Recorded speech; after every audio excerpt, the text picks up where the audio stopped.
എന്തിനാണ് നവകേരള സദസ്സ് സംഘടിപ്പിക്കുന്നത് എന്നതിനെ സംബന്ധിച്ച് 2 മന്ത്രിമാർ വിശദീകരിച്ച് കഴിഞ്ഞിട്ടുണ്ട്. ഞാൻ ഇവിടെ ഇരുന്ന് അങ്ങോട്ട് നോക്കുമ്പോൾ കടലിലേക്ക് നോക്കുന്ന പോലെയാണ്. അറ്റം കാണാത്ത ജനാവലിയാണ് ചേർത്തലയിൽ നവകേരള സദസ്സിനകത്ത് എത്തിച്ചേർന്നിട്ടുള്ളത്. ഇതിനകത്ത് എല്ലാവരുമുണ്ട്. കാരണം സർക്കാർ എല്ലാവരുടേതുമാണ്. LDF സർക്കാർ എന്ന് പറയും, അല്ലെങ്കിൽ UDF സർക്കാർ എന്ന് പറയും. അത് ആ സർക്കാരുകൾ പ്രതിനിധാനം ചെയ്യുന്ന രാഷ്ട്രീയത്തെ പ്രതിഫലിപ്പിക്കുന്ന പ്രയോഗം മാത്രമാണ്. കേരളത്തിൽ UDFകാർക്ക് മറ്റൊരു സർക്കാരില്ല, BJPക്കാർക്കും വേറൊരു സർക്കാരില്ല, രാഷ്ട്രീയമില്ല എന്ന് പറയുന്നവർക്കും മറ്റൊരു സർക്കാരില്ല. കേരളത്തിൽ ഒരേയൊരു സർക്കാരേയുള്ളൂ. ആ സർക്കാർ ജനങ്ങൾ തെരഞ്ഞെടുത്ത് അധികാരത്തിലേക്ക് കൊണ്ടുവന്ന സർക്കാരാണ്. ആ സർക്കാരാണ് പിണറായി വിജയൻ നയിക്കുന്ന ഈ സർക്കാർ എന്നുള്ളത്. ഈ സർക്കാർ ഒരു പ്രത്യേകതയുണ്ട്. അത് കേരളത്തിന്റെ ചരിത്രത്തിലെ ആദ്യത്തെ ഭരണ തുടർച്ചയാണ്.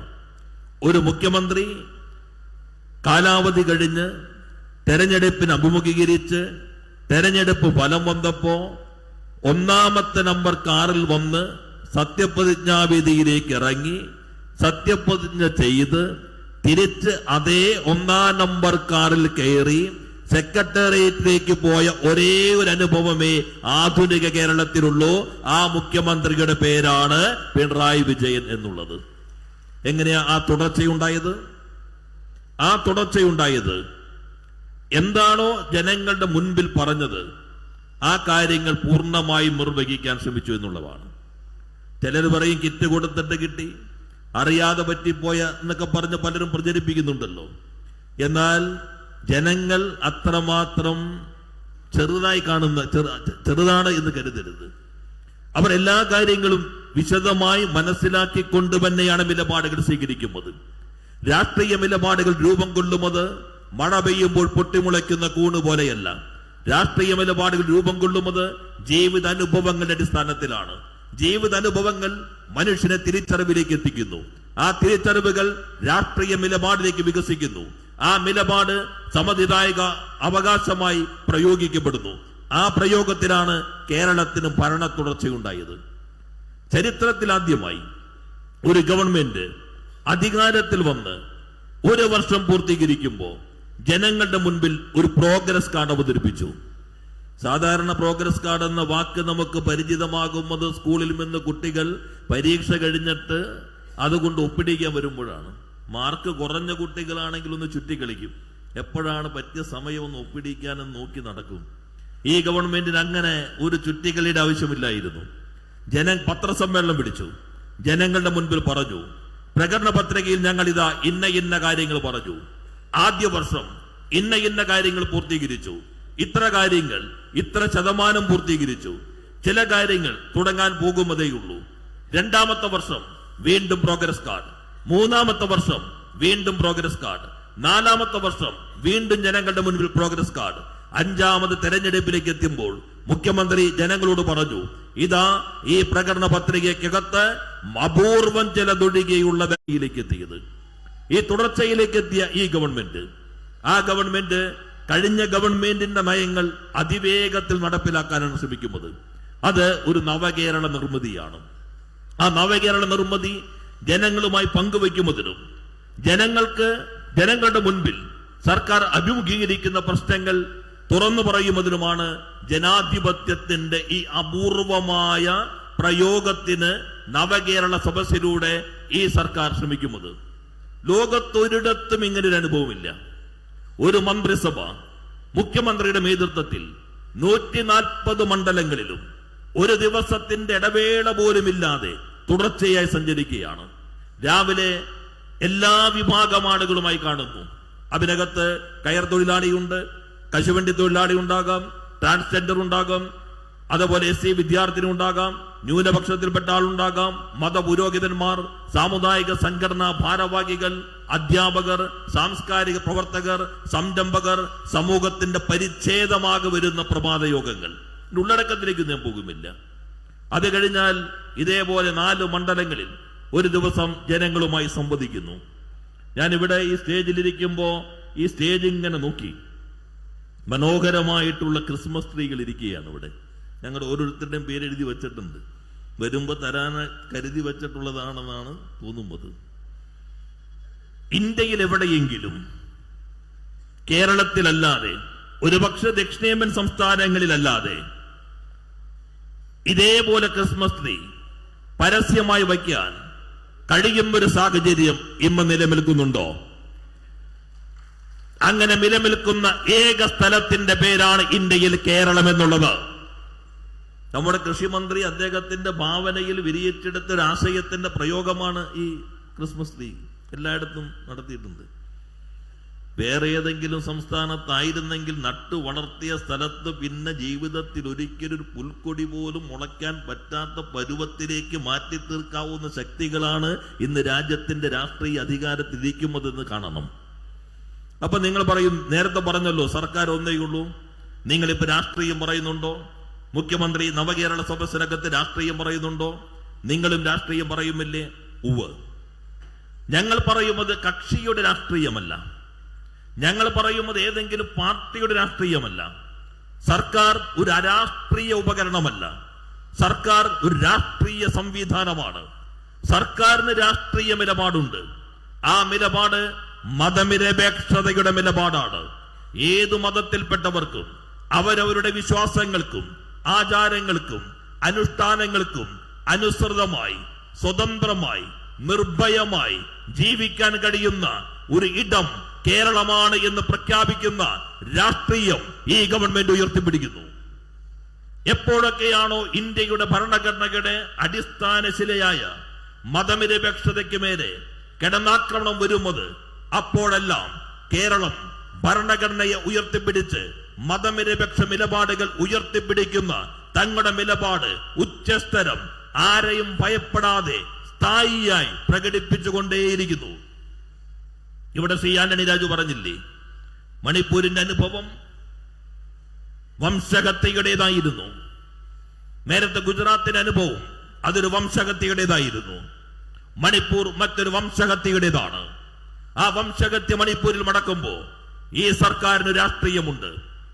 ഇടതുപക്ഷ ജനാധിപത്യ മുന്നണി സർക്കാർ, കേരളത്തിലെ ജനങ്ങളുടെ സർക്കാർ, എല്ലാ വിഭാഗം ജനങ്ങളെയും പ്രതിനിധാനം ചെയ്യുന്ന സർക്കാർ. ആ സർക്കാർ തങ്ങളുടെ നിലപാട് ഉച്ചസ്ഥരം പറയുന്നു, ഉയർത്തിപ്പിടിക്കുന്നു. അത് എല്ലാ വിഭാഗം ആളുകൾക്കും ജീവിക്കാൻ അവകാശമുള്ളൊരിടമാണ് ഇന്ത്യ. ആ ഇന്ത്യയുടെ ഭാഗമാണ് മണിപ്പൂർ. അവിടെ ക്രിസ്ത്യാനിക്കും ജീവിക്കാൻ കഴിയണം.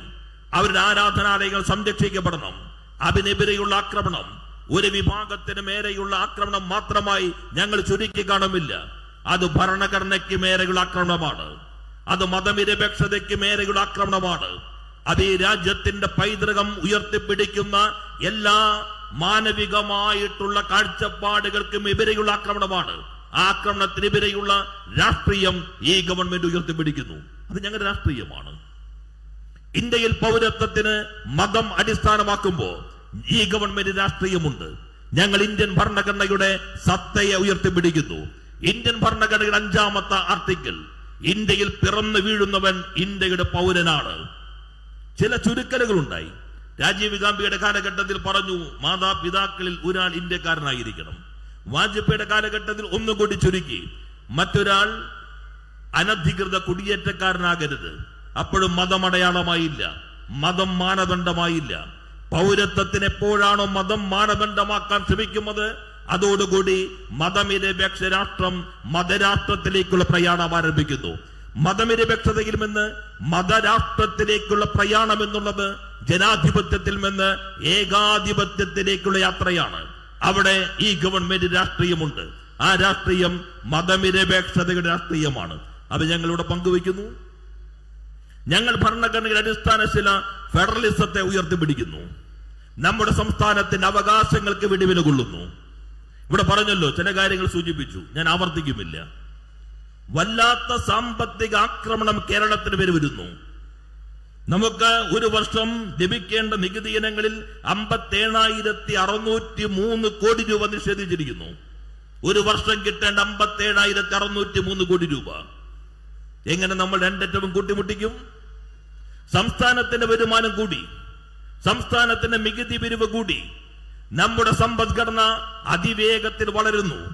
നമ്മുടെ വ്യവസായ മേഖല 17% വളർച്ചാ നിരക്ക്, നമ്മുടെ നിർമ്മാണ മേഖല 18.9% വളർച്ചാ നിരക്ക്. ഈ വളർച്ചാ നിരക്ക് ഉണ്ടായിട്ടും നികുതി പിരിവ് വർദ്ധിച്ചിട്ടും നമ്മുടെ വിഭവ സമാഹരണം വർദ്ധിച്ചിട്ടും നമുക്ക് രണ്ടറ്റവും കൂട്ടിമുട്ടിക്കാൻ കഴിയുമില്ല. ആ സാമ്പത്തിക ഞെരുക്കം കേന്ദ്ര ഗവൺമെന്റിന്റെ തെറ്റായ സമീപനത്തിന്റെ ഭാഗമാണ്. നമുക്ക് 57,603 കോടി വിവിധ ഇനങ്ങളിൽ ലഭിക്കേണ്ട, ന്യായമായി ലഭിക്കേണ്ട ഭാഗം ഇല്ലാതാക്കുന്നു. ഇതുകൂടാതെ 5,352 കോടി നമ്മൾ ചെലവഴിച്ചത് നമുക്ക് നൽകേണ്ടത് തിരിച്ചു നൽകുമില്ല. UGC 750 കോടി, നഗരവികസനത്തിന് 200 കോടി, ഗ്രാമവികസനം 1,250 കോടി, നെല്ല് സംഭരണം 790 കോടി. നെല്ല് സംഭരണത്തിൽ ഇന്ത്യയിൽ ഏറ്റവും ഉയർന്ന വില നൽകുന്ന സംസ്ഥാനം കേരളമാണ്.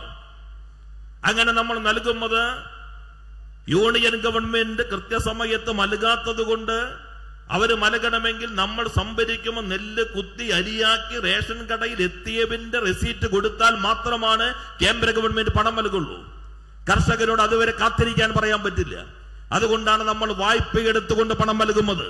അതിനകത്ത് 790 കോടി നൽകണം. ദുരിതാശ്വാസത്തിന് 139 കോടി, ദുരിത നിവാരണത്തിന് 69 കോടി, അടിസ്ഥാന സൗകര്യ വികസനത്തിന് കേന്ദ്ര വിഹിതമായി ലഭിക്കേണ്ടത് 1,925 കോടി, ആരോഗ്യ മേഖലയിൽ 220 കോടി. അങ്ങനെ 5,352 കോടി നമ്മൾ ചെലവഴിച്ചതാണ്.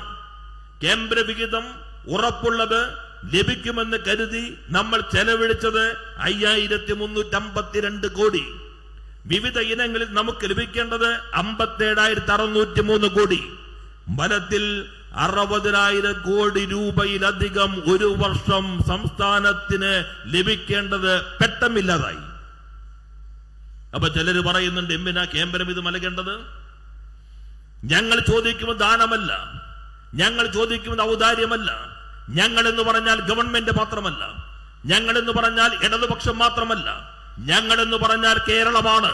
ഈ കേരളത്തിലെ മുഴുവൻ ജനങ്ങളും ചോദിക്കുന്നത്, നമ്മൾ ഓരോ സാധനങ്ങൾ വാങ്ങുമ്പോൾ പിരിക്കുന്ന നികുതിയിൽ നിന്ന് സമാഹരിക്കുന്നതിന്റെ ഒരു ഭാഗം തിരിച്ചു വേണമെന്നുള്ളതാണ്.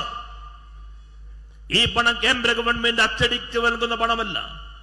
ഈ പണം എന്നുള്ളത് ഏതെങ്കിലും പാർട്ടിയുടെ അക്കൗണ്ടിൽ നിന്ന് വരുന്ന പണമല്ല. ഈ പണം മലയാളികളുടെ പണമാണ്. ഈ പണം നമ്മൾ സാധനങ്ങൾ വാങ്ങുമ്പോൾ നൽകുന്ന നികുതിയുടെ ഭാഗമാണ്.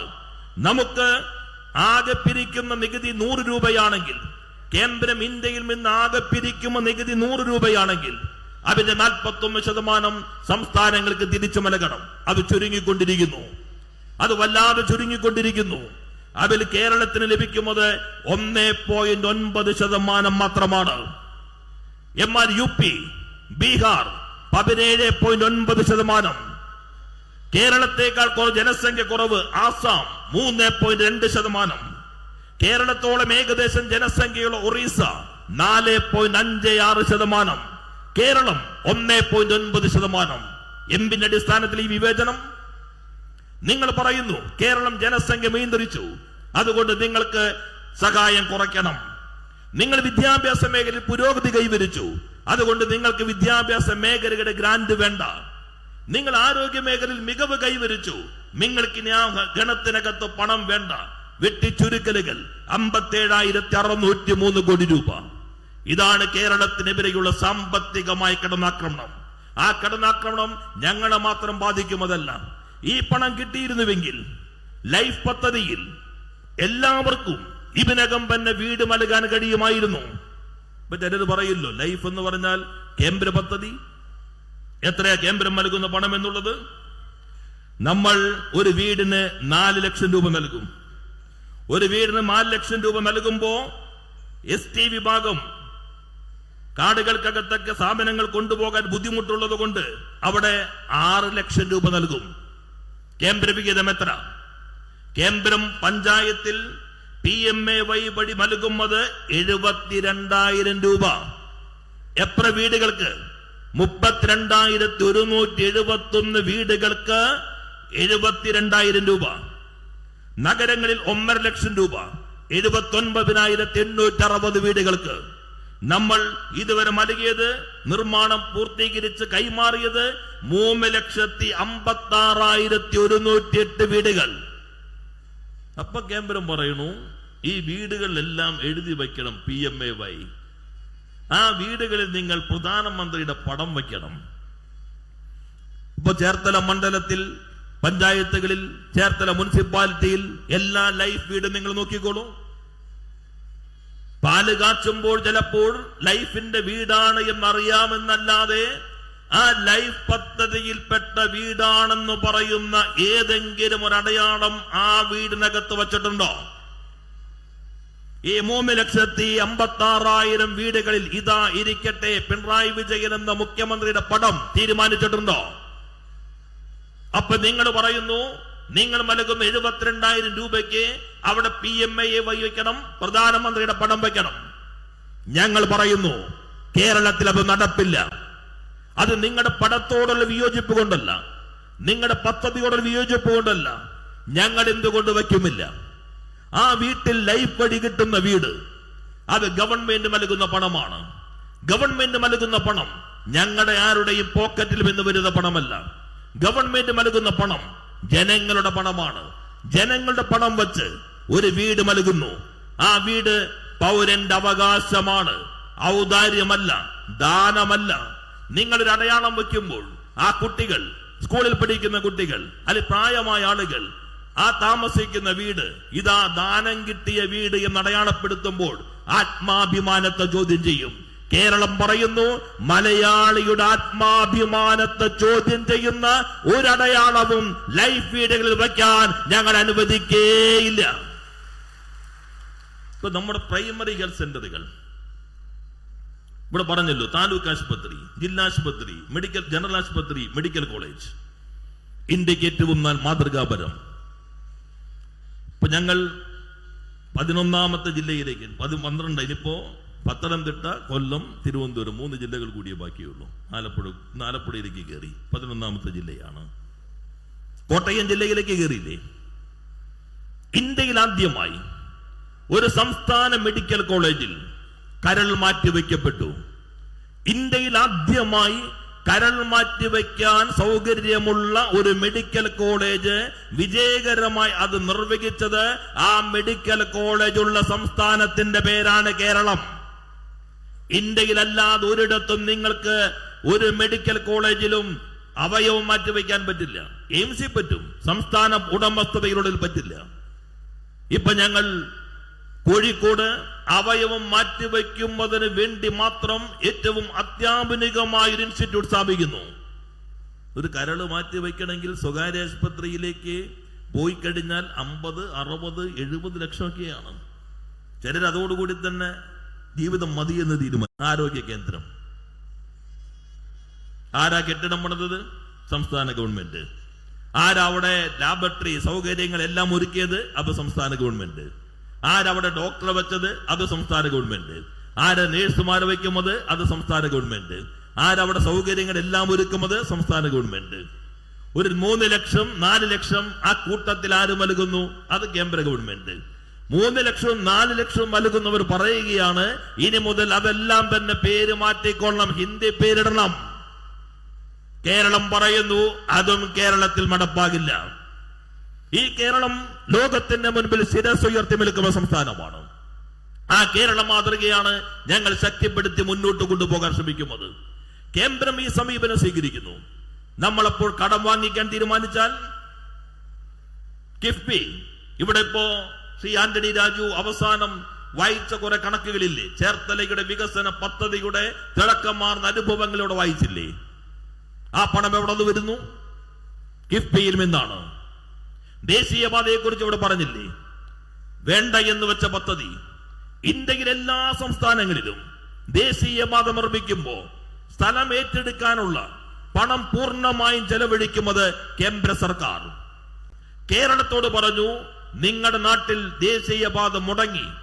ആ മുടങ്ങിയ കാലം നിങ്ങൾ ഓർക്കണം. 7 കേന്ദ്രമന്ത്രിമാർ മലയാളികൾ. കേന്ദ്രം ഭരിക്കുന്ന ഗവൺമെന്റിനെ നയിക്കുന്ന പാർട്ടി, ആ പാർട്ടി തന്നെ കേരളത്തിലെ ഗവൺമെന്റിനെയും നയിച്ചു. 1 മില്ലിമീറ്റർ ദേശീയപാത നിർമ്മിക്കാൻ കഴിഞ്ഞില്ല. ഇപ്പോ ഫ്ലൈ ഓവറോ മറ്റേ ആകാശപാതയൊക്കെ വരുമ്പോ പടങ്ങൾ വരുന്നുണ്ട്, ഞങ്ങളുടെ കൂടിയാണെന്നൊക്കെ പറഞ്ഞിട്ട്. ആ കാലം ഓർത്തോണം, 7 മന്ത്രിമാരുണ്ടായിരുന്നു മലയാളികൾ. നടന്നില്ല. പിണറായി വിജയൻ മുഖ്യമന്ത്രി ഗഡ്കരിയെ കണ്ടു. അപ്പോൾ അദ്ദേഹം പറഞ്ഞു, ശരി, സമ്മതിക്കാം, ഭൂമിയുടെ വിലയുടെ ഒരു ഭാഗം നിങ്ങൾ ഏറ്റെടുക്കണം. കേരളത്തിന്റെ വികസനത്തിന് അനിവാര്യമായ പദ്ധതി എന്നേക്കുമായി ഇല്ലാതാകരുത് എന്നൊറ്റ കാഴ്ചപ്പാടിന്റെ ഭാഗമായി അത് നമ്മൾ ഏറ്റെടുത്തു. 5760 കോടി രൂപ ഇതിനകം ഭൂമി ഏറ്റെടുക്കാൻ നമ്മൾ ചെലവഴിച്ചു. ദേശീയപാത അതോറിറ്റി ദേശീയപാത നിർമ്മിക്കാൻ കടം വാങ്ങിക്കുന്നു. ആ കടം കേന്ദ്ര ഗവൺമെന്റിന്റെ കടപരിധിയിൽ വരുമില്ല. എന്നാൽ ദേശീയപാത നിർമ്മിക്കാൻ, സ്ഥലം ഏറ്റെടുക്കാൻ നമ്മൾ 5700 കോടി രൂപ കിഫ്ബി വഴി വായ്പയെടുക്കുന്നു. ആ വായ്പ സംസ്ഥാന ഗവൺമെന്റിന്റെ പരിധിയിൽ. ഇതെന്ത് ന്യായം? നിങ്ങൾ ദേശീയപാത നിർമ്മിക്കാൻ കടം വാങ്ങിക്കുന്നത് കേന്ദ്ര ഗവൺമെന്റിന്റെ കടപരിധിയിൽ വരില്ലെങ്കിൽ, അതേ ദേശീയപാത നിർമ്മിക്കാൻ സ്ഥലം ഏറ്റെടുക്കുന്നതിന് ഞങ്ങൾ നൽകുന്ന ഒരു ഭാഗം അതെങ്ങനെ ഞങ്ങളുടെ പരിധിയിൽ വരും? ഈ ദേശീയപാത നിർമ്മിക്കാൻ സ്ഥലം ഏറ്റെടുക്കുന്നതിൽ 75% നിങ്ങൾ ചെലവഴിക്കുന്നു, അത് നിങ്ങൾ കടം വാങ്ങിക്കുന്നു, അത് കേന്ദ്ര ഗവൺമെന്റ് കടപരിധിയിൽ വരുമില്ല. 25% ഞങ്ങൾ നൽകുന്നു കടം വാങ്ങിച്ചിട്ട്, അത് ഞങ്ങളുടെ കടപരിധിയിൽ വരുന്നു. ഇതേത് മാനദണ്ഡം? ഇതാണ് വിവേചനം. കേരളത്തോടുള്ള വിവേചനം. കേരളത്തെ ഞെരുക്കാൻ, കേരളത്തെ സാമ്പത്തികമായി ഞെരുക്കാൻ, ഈ വികസന മാതൃക നടപ്പിലാക്കാതിരിക്കാനുള്ള നിലപാടുകൾ കേന്ദ്രം സ്വീകരിക്കുന്നു. അത് ഞങ്ങൾ ഉയർത്തി പറയുന്നു. ഞങ്ങൾ ഈ രാജ്യത്തിന്റെ ഭരണഘടനയുടെ അടിസ്ഥാനശിലയായ ഫെഡറലിസത്തിന്റെ കാഴ്ചപ്പാട് ഉയർത്തിപ്പിടിച്ച് കേരളത്തിന്റെ താല്പര്യങ്ങൾ മുന്നോട്ട് വയ്ക്കുന്നു. അതിൽ കേരളത്തിൽ നിന്നുള്ള പാർലമെന്റ് മെമ്പർമാർ എവിടെ നിന്നു? ആലപ്പുഴയ്ക്ക് അഭിമാനിക്കാം. കേരളത്തിന് വേണ്ടി പാർലമെന്റിൽ ഉയരുന്ന മർമ്മരം പോലെയാണെങ്കിലും ഉയരുന്ന ശബ്ദങ്ങളിലൊന്ന് ആലപ്പുഴ ലോകസഭാ മണ്ഡലത്തിന്റേതാണ് എന്നതിൽ ആലപ്പുഴക്കാർക്ക് അഭിമാനിക്കാം. ബാക്കി 18 പേരും നിശബ്ദരാണ്. ഇന്നലെ ഞാൻ നോക്കുമ്പോ ഞങ്ങളൊക്കെ സ്ഥിരം ഇരിക്കുന്നതായിരുന്നു ഈ ഗാന്ധി പ്രതിമയുടെ മുൻപിൽ. കൊച്ചി മെട്രോയ്ക്ക് അനുമതി വേണം, ഞങ്ങൾ ഇരുന്നിട്ടുണ്ട്. DMRC ഏൽപ്പിക്കണം, ഞങ്ങൾ ഇരുന്നിട്ടുണ്ട്. ഇന്നലെ ഇരിക്കുന്ന സേവ് ശബരിമല BJP ഇടപെടണം എന്ന് പറഞ്ഞിട്ട് കണ്ടില്ലേ? അതിന്റെ മറ്റ് വിശദാംശങ്ങളിലേക്ക് ഞാൻ പോകുന്നില്ല. ഇപ്പൊ അതെല്ലാം ആരംഭിച്ചവർ തന്നെ യാഥാർത്ഥ്യം മനസ്സിലാക്കി പണം മടക്കിക്കൊണ്ടിരിക്കുകയാണ്. കേരളത്തിന് വേണ്ടി ശബ്ദിക്കാതെ ഈ നാടിന്റെ താല്പര്യത്തിന് എതിരായി നിൽക്കുന്നു. ഈ പണം കിട്ടിയിരുന്നുവെങ്കിൽ ഞാൻ നേരത്തെ പറഞ്ഞില്ലേ, ലൈഫിൽ എല്ലാവർക്കും വീട് കൊടുക്കാം, നമുക്ക് ക്ഷേമ പെൻഷനുകൾ വർദ്ധിപ്പിച്ച് നൽകാം, അതിവേഗത്തിൽ വികസന പദ്ധതികൾ നടപ്പിലാക്കാം. നവകേരളം സൃഷ്ടിക്കാനുള്ള സാധ്യതയെ പരിമിതപ്പെടുത്തുന്നു.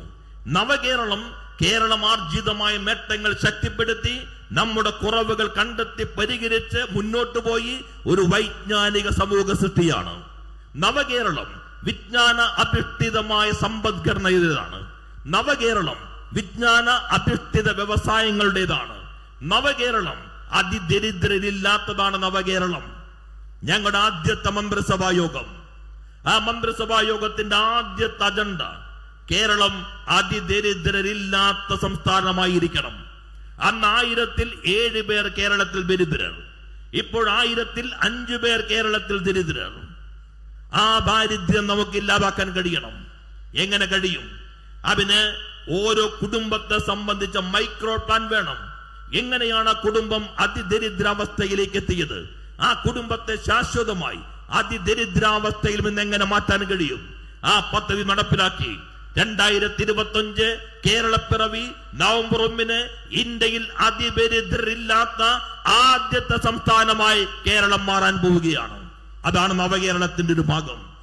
1000 പേരിൽ 250 പേർ അതിദരിദ്രരാണ് ഇന്ത്യക്കകത്ത്. നമ്മൾ വലിയ സമ്പദ്ഘടനയായി മാറിക്കൊണ്ടിരിക്കുന്നു. 5ാമത്തേത് 3ാമത്തേതിലേക്ക് കുതിക്കാൻ പോകുന്നു. പക്ഷെ പ്രതിശീർഷ GDP-യുടെ കാര്യത്തിൽ ഇന്ത്യയുടെ സ്ഥാനം 142 മാത്രമാണ്. അവിടെയാണ് കേരളം വ്യത്യസ്തമാകുന്നത്. ഇന്നിപ്പോൾ രാവിലത്തെ പ്രഭാത യോഗത്തിൽ DC ബുക്സിന്റെ ശ്രീ രവി DC പറഞ്ഞു, കേരളം യൂറോപ്പിനെ പോലെയാണ്. കഴിഞ്ഞ ദിവസം ദേബാശിഷ് ചാറ്റർജി IIM-ന്റെ ഡയറക്ടർ, അദ്ദേഹം പറഞ്ഞു കേരളത്തെ താരതമ്യപ്പെടുത്താൻ പറ്റുന്ന ഭൂമിയിലെ ഒരു ഇടം ഇന്ത്യയിലില്ല, അത് യൂറോപ്പാണ്. ഡോക്ടർ MV പിള്ളൈ, മലയാളി, ലോകോത്തര ഓങ്കോളജിസ്റ്റ്, അമേരിക്കയിൽ പ്രവർത്തിക്കുന്നു. അദ്ദേഹത്തിന് ഒരു മുഴുനീള ഇന്റർവ്യൂ ഇന്ത്യൻ എക്സ്പ്രസ് നൽകി. ആ ഇന്ത്യൻ എക്സ്പ്രസിൽ അദ്ദേഹം പറഞ്ഞു, ഇന്നാണ് ഞാൻ മെഡിക്കൽ ബിരുദം നേടിയതെങ്കിൽ കേരളം വിട്ടുപോകുമായിരുന്നില്ല. ഇവിടെ എല്ലാ സൗകര്യങ്ങളും ഒരുങ്ങിക്കഴിഞ്ഞിരിക്കുന്നു. കേരളം വികസിത രാജ്യങ്ങൾക്കൊപ്പമാണ് നിൽക്കുന്നത്. ആ കേരളത്തിൽ അതിദാരിദ്ര്യം ഉണ്ടാകാൻ പാടില്ല, അത് ചേർത്ത് പിടിക്കുന്നു. ക്ഷേമ പെൻഷനുകൾ കൃത്യമായി നൽകാൻ കഴിയുന്നു. നമ്മുടെ വിദ്യാഭ്യാസ മേഖല പൊതുവിദ്യാഭ്യാസ സംരക്ഷണ യത്നത്തിലൂടെ ശക്തിപ്പെടുത്തി ഇത്തവണ നമ്മൾ കേന്ദ്രീകരിക്കുന്നു ഉന്നത വിദ്യാഭ്യാസ മേഖല. നമ്മുടെ കുട്ടികൾ ഇവിടെ തന്നെ പഠിക്കണം, ഇവിടെ തന്നെ പഠിക്കുകയും ഇവിടെ തന്നെ ജോലി ചെയ്യാൻ കഴിയുകയും വേണം. ആ കാഴ്ചപ്പാടാണ് നവകേരളം. ഉന്നത വിദ്യാഭ്യാസ രംഗത്ത് വലിയ മാറ്റങ്ങൾക്ക് കേരളം സാക്ഷ്യം വഹിക്കുന്നു. കഴിഞ്ഞ ദിവസം ടൈംസ് ഓഫ് ഇന്ത്യ, മലയാള പത്രങ്ങളിൽ അത്തരം വാർത്തകൾ വരാൻ നമുക്ക് മലയാളത്തിൽ വായിക്കാൻ ഭാഗ്യം ലഭിച്ചവരല്ല മലയാളികൾ. ടൈംസ് ഓഫ് ഇന്ത്യ പത്രം പറയുന്നത് കേരള യൂണിവേഴ്സിറ്റിയിൽ ഈ വർഷം 45 രാജ്യങ്ങളിൽ നിന്നായി 1600 വിദ്യാർത്ഥികൾ അപേക്ഷിച്ചിരിക്കുന്നു. കേരള യൂണിവേഴ്സിറ്റിയിൽ മാത്രമാണ്. ബഹുമാനായ മുഖ്യമന്ത്രി കേരളീയത്തിന്റെ ഭാഗമായി കേരളത്തിൽ പഠിക്കുന്ന വിദേശ വിദ്യാർത്ഥികളുമായി ഒരു സംവാദം നടത്താൻ തീരുമാനിച്ചു. അപ്പൊ ചെറിയ ഹോളാ നിശ്ചയിച്ചത്, എത്രയോ അധികം വിദ്യാർത്ഥികൾ. ഈ 1600 വിദ്യാർത്ഥികൾ ഈ വർഷം 45 രാജ്യങ്ങളിൽ നിന്നായി ഒരു സർവകലാശാലയിൽ മാത്രം എന്ന് വെച്ച് നമ്മളെല്ലാം കൊണ്ടും മറികടക്കുന്ന വലിയ രൂപത്തിലേക്ക് എത്തിയുമല്ല പറയുന്നത്. വലിയ മാറ്റങ്ങൾ. ഇന്ത്യയിൽ ആദ്യമായാണ് ഒരു സംസ്ഥാന സർവകലാശാല നാക് ഗ്രേഡിംഗിൽ A++ നേടിയത്. ആ സർവകലാശാലയുടെ പേര് കേരള സർവകലാശാല എന്നാണ്. ഇന്ത്യയിൽ 200-ൽ 500 ലോകത്തിൽ 500 സർവകലാശാലകൾ ഇടം കിട്ടിയ ഒരു സർവകലാശാല കേരളത്തിലുണ്ട്. ആ സർവകലാശാലയുടെ പേര് MG സർവകലാശാല എന്നാണ്. ഇന്ത്യയിൽ ആദ്യമായി ഡിജിറ്റൽ സർവകലാശാല രൂപീകരിച്ച സംസ്ഥാനത്തിന്റെ പേരാണ് കേരളം. ആർട്ടിഫിഷ്യൽ ഇന്റലിജൻസും ബിഗ് ഡാറ്റ അനാലിസിസും മെഷീൻ ലേണിംഗും ബ്ലോക്ക് ചെയിൻ ടെക്നോളജിയും പോലെയുള്ള അത്യാധുനികമായ കോഴ്സുകൾ നമ്മുടെ കുട്ടികൾക്ക് പഠിക്കാൻ കഴിയുന്ന ലോകോത്തര സർവകലാശാല, ഡിജിറ്റൽ സർവകലാശാല ഇവിടെ ആരംഭിച്ചു. ആ ഡിജിറ്റൽ സർവകലാശാലയുടെ നേതൃത്വത്തിൽ ഇന്ത്യയിൽ ആദ്യമായി ഡിജിറ്റൽ സയൻസ് പാർക്ക് ബഹുമാനായ പ്രധാനമന്ത്രി തിരുവനന്തപുരത്ത് ശിലാസ്ഥാപനം നിർവഹിച്ചു. അതിവേഗത്തിൽ നിർമ്മാണം നടന്നുകൊണ്ടിരിക്കുന്നു. ഇപ്പോൾ തന്നെ ലോകത്തിലെ പ്രശസ്തമായ 10ഓളം സ്ഥാപനങ്ങളുമായി ഡിജിറ്റൽ സയൻസ് പാർക്കിന് വേണ്ടിയുള്ള ധാരണാപത്രത്തിലേക്ക് എത്തിയിരിക്കുന്നു. ഇന്ത്യയിൽ ആദ്യമായി ജിനോം ഡാറ്റ സെന്റർ രൂപീകരിച്ച സ്ഥാപിച്ച സംസ്ഥാനത്തിന്റെ പേരാണ് കേരളം. ഇവിടെ ഇപ്പൊ KSTP ഉണ്ടല്ലോ. നമ്മളവിടെ 250 കോടിയുടെ കൂടുതൽ ഓങ്കോളജി പാർക്ക് സ്ഥാപിച്ചുകൊണ്ടിരിക്കുകയാണ്. നിർമ്മാണ പ്രവർത്തനം മുന്നോട്ട് പോവുകയാണ്. ഇത്തരം മരുന്നുകൾ ഉൽപ്പാദിപ്പിക്കുമ്പോൾ തന്നെ അതിനകത്ത് ഈ വിവരശേഖരണം, ജനിതക വിവരശേഖരണത്തിന്റെ സംവിധാനം വേണം. അതാണ് ജിനോം ഡാറ്റ സെന്റർ. സസ്യങ്ങളുടെയും ജീവജാലങ്ങളുടെയും ആദ്യത്തെ ജിനോം ഡാറ്റ സെന്റർ അത് കേരളത്തിൽ. ഇന്ത്യയിൽ ആദ്യത്തെ ഗ്രഫീൻ ഇന്നോവേഷൻ സെന്റർ അത് കേരളത്തിൽ ആരംഭിച്ചു. വലിയ തോതിൽ ഉന്നത വിദ്യാഭ്യാസ രംഗം മാറുന്നു, ആരോഗ്യ മേഖല മാറുന്നു. അതോടൊപ്പം തന്നെ നമ്മുടെ വ്യവസായ രംഗത്തും വലിയ തോതിലുള്ള മുന്നേറ്റം ഉണ്ടാക്കാൻ ഗവൺമെന്റ് ശ്രമിച്ചുകൊണ്ടിരിക്കുന്നു. ഇപ്പോ ഞാനിവിടെ പ്രസംഗിക്കുമ്പോ കഴിഞ്ഞ യോഗം നടന്ന അരൂർ മണ്ഡലം, ആ യോഗം നടന്ന പാണാവള്ളിയിലാണ്. പാണാവള്ളിയിലെ ഡോക്കിലാണ് ഇന്ത്യയിലെ ഏറ്റവും വേഗം കൂടിയിട്ടുള്ള ഇലക്ട്രിക് ബോട്ട് ഇന്ന് നീറ്റിലിറക്കിയിട്ടുള്ളത് എന്നതിൽ ഏതൊരു മലയാളിക്കും അഭിമാനിക്കാം. ആലപ്പുഴ ജില്ലയിൽ പാണാവള്ളിയിൽ നിന്ന് ഏറ്റവും വേഗം കൂടിയ ഇലക്ട്രിക് ബോട്ടാണ്. അവർ ഇനിയും, അപ്പൊ ചിലർ ചോദിക്കും അത് ഗവൺമെന്റിന്റെ ആണോ? ഗവൺമെന്റ് സൗകര്യങ്ങൾ ഒരുക്കുകയാണ് ചെയ്യുന്നത്. ആ സൗകര്യങ്ങൾ ഒരുക്കി വ്യവസായശാലകൾ വരുന്നതിനാവശ്യമായ പരിസരം ശക്തിപ്പെടുത്തുന്നു. കേരളത്തിൽ ആദ്യത്തെ മാരിടൈം ക്ലസ്റ്റർ അത് ചേർത്തലയിൽ ആരംഭിക്കാൻ പോവുകയാണ്. KSIDCയുടെ 15 ഏക്കറിൽ ചേർത്തലയിലാണ് ആരംഭിക്കാൻ പോകുന്നത്. ഇന്ത്യയിലെ ഏറ്റവും വലിയ mega sea food processing centre ബഹുമാനായ മുഖ്യമന്ത്രി ചേർത്തലയിൽ ഉദ്ഘാടനം ചെയ്തു. ഇപ്പോൾ ഒരു ഇഞ്ച് സ്ഥലം പോലും അവിടെ ബാക്കിയില്ല. എല്ലാ സ്ഥലവും അലോട്ട് ചെയ്ത് കഴിഞ്ഞു. ലോകത്തിലെ പ്രധാനപ്പെട്ട സാങ്കേതിക വിദ്യ ഉപയോഗിച്ചുകൊണ്ട് ലുലു ഗ്രൂപ്പിന്റെ സ്വകാര്യ മേഖലയിലുള്ള സീ ഫുഡ് പ്രോസസിംഗ് സെന്റർ അത് അരൂരിൽ പ്രവർത്തനം ആരംഭിച്ചു കഴിഞ്ഞു. അങ്ങനെ ഈ മേഖലയിലും വലിയ തോതിൽ മാറ്റങ്ങൾ വരികയാണ്. ബഹുമാനായ മുഖ്യമന്ത്രിയും മന്ത്രിസഭാംഗങ്ങളും വന്നുകൊണ്ടിരിക്കുകയാണ്. ഞാൻ കെയർ മേഖലയിലെ ചില കാര്യങ്ങൾ കൂടി പറഞ്ഞ് എന്റെ പ്രസംഗം അവസാനിപ്പിക്കാം. കെയർ മേഖലയിൽ ഈ ഗവൺമെന്റ് അധികാരത്തിൽ വന്നതിന് ശേഷം രണ്ടാം പിണറായി സർക്കാർ 343 കോടി രൂപയാണ് വിവിധ പദ്ധതികളിലായി വിതരണം ചെയ്തത്. ഒന്നാം പിണറായി സർക്കാർ 1112 കോടി രൂപ. അതിനകത്ത് ഇൻകം സപ്പോർട്ട് സ്കീം ഇതുവരെ വിതരണം ചെയ്തത് 91.34 കോടി രൂപയാണ്. ഈ പദ്ധതിയിൽ 7.8 ലക്ഷം രൂപ കൂടി അധികം വൈകാതെ വിതരണം ചെയ്യുമെന്നുള്ള കാര്യം ഈ സന്ദർഭത്തിൽ ഞാൻ നിങ്ങളുടെ ശ്രദ്ധയിൽപ്പെടുത്തുകയാണ്.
ഞാൻ പറഞ്ഞു വന്നത് കയർ മേഖലയിൽ നടത്തിയ കാര്യങ്ങളെ കുറിച്ചാണ്. അതുകൂടി പറഞ്ഞ് ഞാൻ അവസാനിപ്പിക്കാം.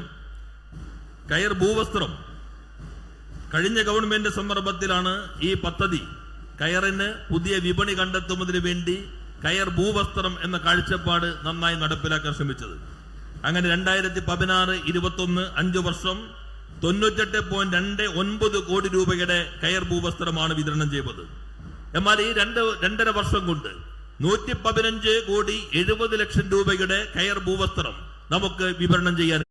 വർക്കിംഗ് ക്യാപിറ്റൽ നേരത്തെ നൽകാതിരുന്ന സൊസൈറ്റികൾക്ക് കൂടി, മാറ്റ്സ് ആൻഡ് മാറ്റിംഗ് സംഘങ്ങൾക്ക് കൂടി അധിക പ്രവർത്തന മൂലധനമായി 16 ലക്ഷം രൂപ കൂടി നൽകിയിട്ടുണ്ട്. ആദ്യമായിട്ടാണ് അത്തരം സംവിധാനം കെയർ മേഖലയ്ക്കകത്ത് നടപ്പിലാക്കിയത്. കെയർ മേഖലയുടെ വൈവിധ്യവൽക്കരണത്തിന് ഗവൺമെന്റ് രൂപീകരിച്ച കമ്മിറ്റി അതിന്റെ റിപ്പോർട്ട് നൽകി കഴിഞ്ഞിട്ടുണ്ട്. അതോടൊപ്പം തന്നെ നമ്മുടെ കെയർ ഗവേഷണ കേന്ദ്രം അവര് വികസിപ്പിച്ചെടുത്ത 3 കാര്യങ്ങൾ: കയർ ഗ്രോ ബാഗുകൾ, കയർ പിത്ത് ഉപയോഗിച്ച് പിറ്റ് കോളൂർ ഡോട്ട്സ്, കരിക്കിന്റെ തൊണ്ട് പൊട്ടിക്കാനുള്ള mobile tender coconut crushing machine. ഇത് 3ഉം ആദ്യമായി അതിന്റെ ടെക്നോളജി നമ്മൾ MSMEകൾക്ക് കൈമാറി അവർ വിജയകരമായി അവ നിർവഹിച്ചു കൊണ്ടിരിക്കുകയാണ്. അതോടൊപ്പം തന്നെ കയർ ഫെഡ് ഈ 7.5 വർഷം കൊണ്ട് 10.69 ലക്ഷം കിൻഡൽ കയറാണ് കേരളത്തിൽ നിന്ന് സംഭരിച്ചത്. കേരളത്തിന്റെ ചരിത്രത്തിലെ ഏറ്റവും ഉയർന്ന കയർ സംഭരണമാണ് നടത്തിയിട്ടുള്ളത്. ആലപ്പുഴ പോലെയുള്ള മേഖലയിൽ ഏറ്റവും പ്രധാനപ്പെട്ട രംഗമെന്ന നിലയിൽ അതിവേഗത്തിൽ ഇവനെ ശക്തിപ്പെടുത്താൻ, വെല്ലുവിളികളെയാകെ നേരിട്ട് ശാസ്ത്രീയമായി പുനഃസംഘടിപ്പിച്ച് കെയർ മേഖലയെ നവീകരിക്കാനുള്ള പദ്ധതിയും നവകേരളത്തിന്റെ ഭാഗമാണ്. അങ്ങനെ ഈ നവകേരളം കേരളീയ മാതൃകയുടെ പുതിയ കാലത്തിന്റെ വികാസ രൂപം അത് ശക്തിപ്പെടുത്താൻ നമുക്കൊന്നിച്ച് മുന്നോട്ട് പോകാം. ജനങ്ങളാകെ കക്ഷി രാഷ്ട്രീയത്തിന്റെയും മതചിന്തകളുടെയും അതിർവരമ്പുകൾക്ക് അതീതമായി ഒരേ മനസ്സോടുകൂടി നവകേരള നിർമ്മിതിയിൽ അണിചേരണമെന്ന പ്രഖ്യാപനവുമായിട്ടാണ് നവകേരള സദസ്സ് എല്ലാ മണ്ഡലങ്ങളിലും സംഘടിപ്പിച്ചിട്ടുള്ളത്. അതിൽ അണിചേർന്നിട്ടുള്ള ഈ ജനസഹസ്രങ്ങളെ കേരളത്തിലെ ഗവൺമെന്റിന് വേണ്ടി അഭിവാദ്യം ചെയ്തുകൊണ്ട് ഞാൻ എന്റെ വാക്കുകൾ അവസാനിപ്പിക്കുന്നു. എല്ലാവർക്കും നന്ദി, നമസ്കാരം.